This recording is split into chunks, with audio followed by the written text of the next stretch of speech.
Et salut à tous, aujourd'hui toute nouvelle vidéo avec la Derby. Donc dans cette vidéo on va faire une réflexion moteur. Donc le moteur actuellement j'ai les roulements de vilebrequin qui ont du jeu. Pourtant ils sont neufs mais je préfère les changer pour la vente. J'ai oublié une rondelle dans la boîte, donc derrière le barillet, c'est pas important mais je préfère la remettre pour la vente. Et j'ai également un piston à refaire parce que j'ai eu un presserrage. Donc j'ai préféré remettre un piston neuf, cage aiguille neuf. Un embrayage parce que la moto patine à mort, l'embrayage il est complètement secoué. Donc voilà, on va faire une bonne grosse réflexion moteur avant la vente. Donc là actuellement la moto elle a 0,4 heures. Mais ça c'est pour l'installation du compteur, sinon j'ai déjà roulé un peu plus avec quand même. Mais voilà, elle a aucun problème pour démarrer hein. Donc je l'ai déjà fait tourner un petit peu avant, mais elle démarre nickel.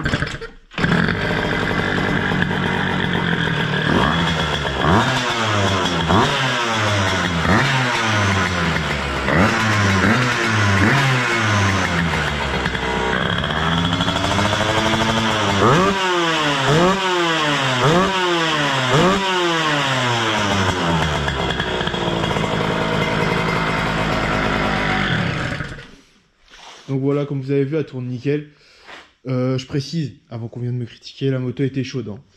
Je l'ai fait chauffer juste avant.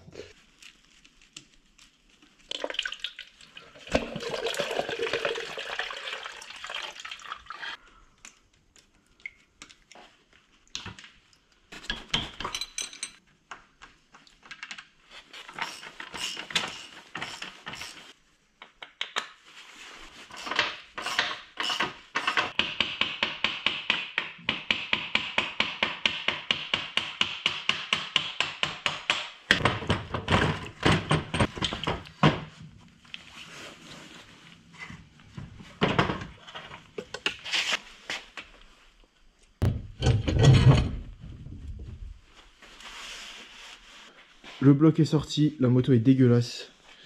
Le bloc est dégueulasse, mais j'ai envie que d'une seule chose là, c'est d'aller voir ce qui se passe là-dedans.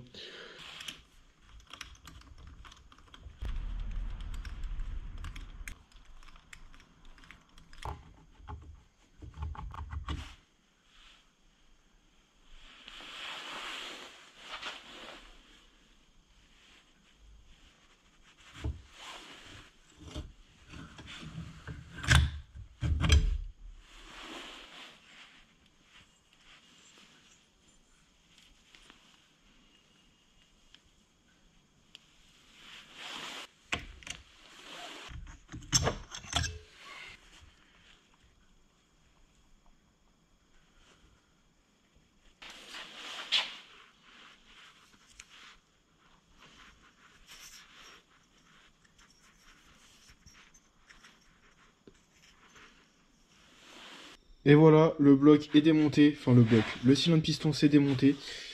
J'ai regardé l'état de la bielle, il y a 0 jeu, on dirait presque qu'elle est neuve.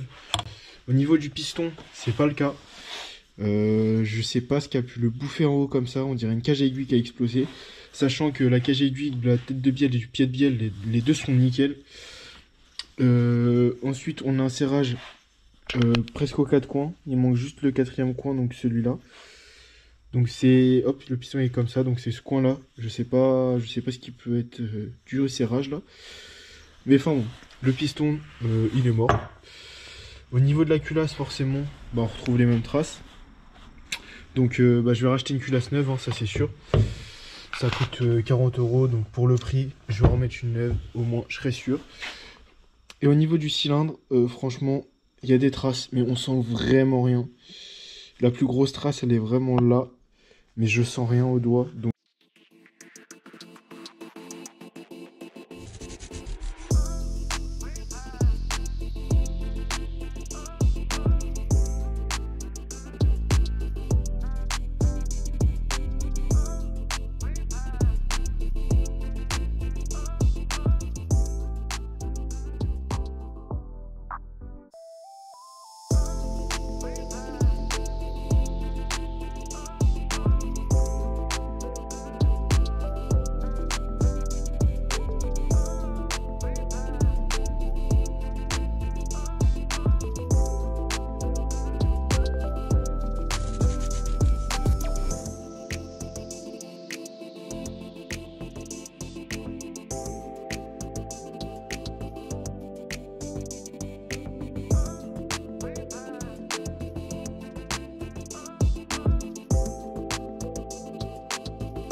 Et voilà, comme vous venez de le voir, j'ai remonté mes roulements de vilebrequin. Donc voilà, roulement de vilebrequin tout neuf. J'ai également racheté un joint intercarter et du coup la culasse comme je vous l'avais dit. Donc je viens de la déballer pour être sûr que c'était la bonne.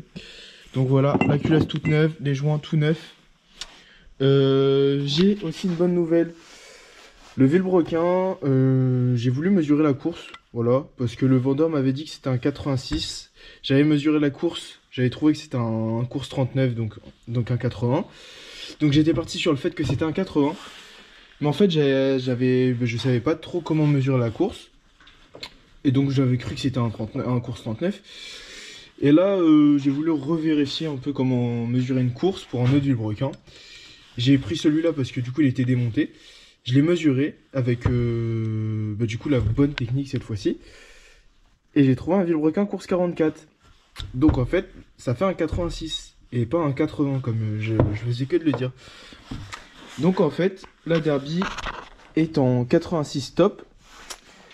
Et donc la cause du serrage, ça peut être un manque d'essence dû au fait que c'est un carbu de 24. Donc voilà. Maintenant, je vais pas perdre plus de temps que ça. Je vais tout de suite remonter le vilebrequin, la boîte de vitesse, le joint, enfin en fait tout le moteur. On a accéléré. Je vous reprendrai une fois que le moteur sera refermé complètement. Donc j'ai du pain sur la planche. C'est parti, on se remonte tout ça.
Et voilà, le bloc est remonté, sauf la partie embrayage. J'ai remonté le cylindre piston. Le squish, on est à 1,1. Le squish que j'avais de base avec les joints de la dernière fois, on peut le voir, 1,5, c'est énorme. Donc là, j'ai refait un squish, hop, 1,06. On va dire 1,1 parce qu'il n'est pas hyper précis, puis à coulisses. Donc voilà. Pourquoi j'ai pas remonté l'embrayage? Déjà parce que je viens de mettre l'embrayage à tremper, mais bon, ça c'est pas un problème en soi. Mais pour ça, j'ai toujours eu ce filetage là, hop, on peut voir qu'il vise plus quoi. Donc je vais réparer ça, je me suis dit que ça pouvait être intéressant de vous montrer comment faire. J'ai également deux autres filetages, hop, sur l'admission. Quand je l'ai mise, je me suis rendu compte que ça visait plus tout simplement. Donc pour refaire les taraudages, il vous suffit de vous munir de ça. C'est une boîte que j'ai acheté 40 € sur Amazon. C'est des hélicoils, donc des filets rapportés. Donc on a M5, M6, M8, M10, M12. Donc là, M6, hop, on prend le forêt. Donc comme vous allez voir, hop, on va remettre à 0 le pied à coulisses. Hop, on vient mesurer. Et on a un forêt de 6,2. Tout simplement parce qu'on vient percer plus gros, on vient tarauder plus gros que M6 du coup. Parce qu'on vient mettre un filet rapporté. Donc en gros, c'est une petite pièce avec un filetage d'un côté, un taraudage de l'autre. En fait, ça ressemble à un ressort à moitié. Donc là, hop, je vous en ai sorti un. Donc, il y a un filetage à l'extérieur. Donc du coup, Je sais pas du combien c'est, mais ça doit être du 7 ou je sais pas combien. Donc voilà, du 7,63, donc 7,6 à l'extérieur. Mais par contre, à l'intérieur, on a bien, voilà, du 5,64, donc ça fait 6 quoi. Et on peut même essayer de mettre la vis et on voit que ça se visse totalement. Donc voilà. Donc ce qu'on va venir faire, c'est, on va venir percer ici, hop, avec le forêt qui nous dit de prendre. Hop, on vient se mettre juste là.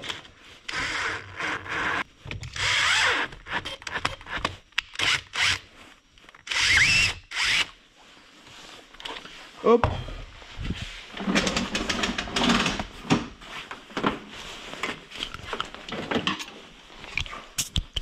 On va venir y mettre un petit coup de soufflette. Hop. Donc ensuite, on va venir prendre un tourne à gauche. Et on va venir prendre, hop, le tarot. Donc après, hop, on vient visser et on dévisse. On fait à peu près, donc là je suis dans le mou, donc j'ai déjà taraudé. Donc on fait à peu près un quart de tour, on dévisse pour casser les copeaux, un quart de tour, on dévisse, un quart de tour, hop, on dévisse, un quart de tour, hop, on dévisse, un quart de tour, hop, on dévisse, on va souffler. Donc on vient prendre notre hélicoil, l'outil fourni pour cette taille d'hélicoil. Il y a une encoche dans l'outil, il y a un petit bout qui ressort sur l'hélicoil. On vient assembler les deux, hop, comme ça. Ce que j'aime bien faire moi, c'est mettre du frein filet, hop,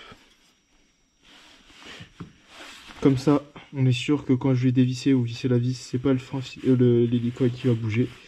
Et là, on vient tout simplement visser, comme si on vissait une vis.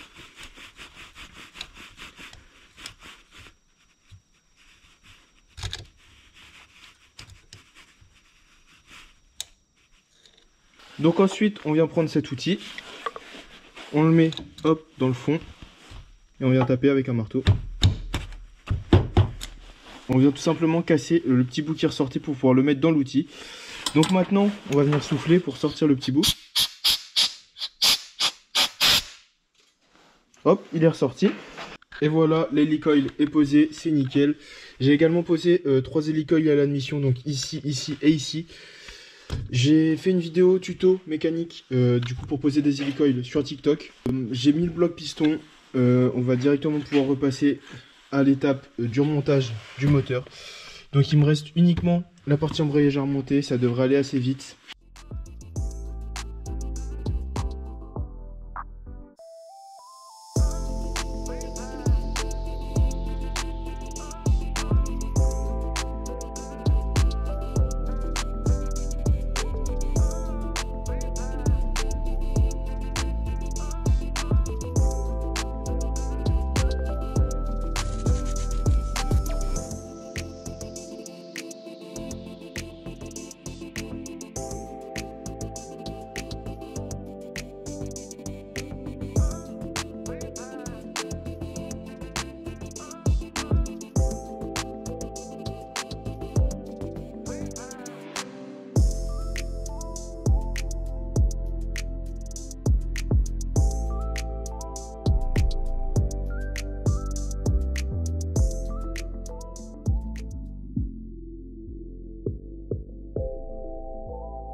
Et voilà, le moteur est reposé, tous les périphériques sont reposés. Il y a de l'huile, il y a de l'eau, il y a de l'essence. Le pot est mis, l'essence est allumée, il y a de l'étincelle, j'ai vérifié. Il y a le starter. Et puis bah je vais essayer comme ça. Ça se trouve elle va démarrer. Je l'ai pas du tout démarré. Je sais pas du tout ce que ça va donner. Donc déjà ça comprime pas énorme mais enfin ça va.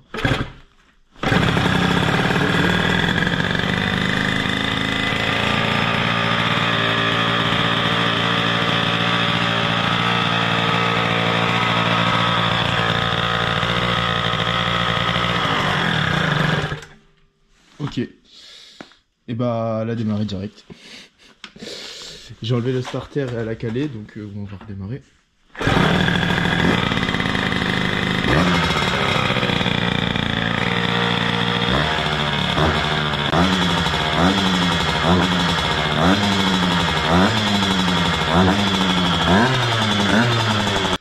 Donc voilà, comme vous avez pu le voir, la moto elle démarre au premier coup de kick. Elle chauffe très rapidement parce que j'ai encore une légère fuite au niveau du radiateur, mais ça vous le verrez dans la vidéo d'après, comme je vous l'ai dit, où je refais entièrement la fin, où je termine la cycle. Bref, moi je vais m'arrêter là pour cette vidéo. Elle a déjà été, je pense, assez longue. Ça va être assez long de monter la vidéo. Il y a eu beaucoup de prises de vidéo avec beaucoup de temps d'écart. Donc voilà. N'hésitez pas à liker, commenter, partager, ça me ferait super plaisir et ça m'aide à avancer, à me motiver, etc. Moi je vous dis à la prochaine vidéo. Salut.